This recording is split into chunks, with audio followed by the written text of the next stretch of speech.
trailhead with green trees surrounding trailheads it. of the Baker Creek Road, the start of a journey for those who choose to take the first step. It's a journey which some undertake for adventure, for exercise, or just out of a sense of discovery. But for one remarkably stubborn fish, it's a voyage already begun some 15,000 years ago, out of pure necessity. View overlooking This trail low, runs Baker flat Creek valley all the way to tree with line, mountains in some foreground 6 and uphill background. miles. And like the thin string of a child's helium balloon, Baker Creek tethers its namesake lake to the ranches and alfalfa fields of Snake Valley, a full vertical mile below. On a scale of geologic time, these ranches are new to the land. What existed there before Mountain stream with was a lake, pink-gray spotted fed by fish mountain swimming. glaciers and inhabited by, among other fantastic creatures, the Bonneville cutthroat trout. The planet has changed a lot over the course of millennia, the organisms which Aerial inhabit view it, of and the dry atmosphere valley which floor. sustains them. Our species has affected both. Lake Bonneville, as we now refer to that ancient lake, is long gone. The Bonneville cutthroat trout hangs on, having fled the dying lake and moved uphill to the mountain streams Rushing of the Great mountain Basin, stream. including the Snake Range in eastern Nevada.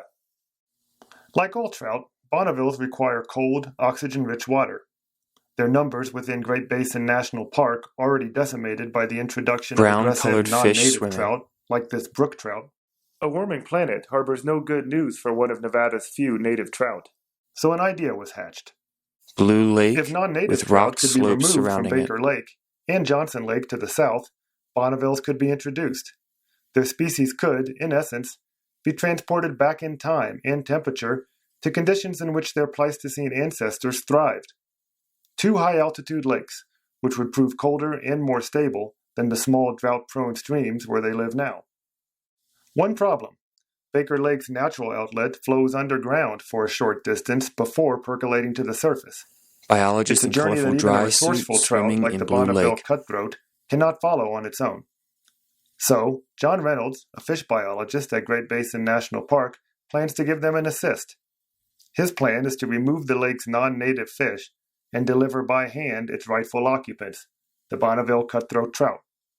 It's a project in its early stages, and John's in recon mode, tracking down the lake's current non-native inhabitants. He's doing the legwork. This high-elevation fortress of water and stone will hopefully prove a long-term sanctuary from human-driven climate change, but it will likely not be a permanent one. Native The waters trout of being Baker Lake released will into eventually stream. warm as well, but this move may just give the Bonneville cutthroat trout a fighting chance to hold on to their birthright in the waters of the Snake Range at Great Basin National Park.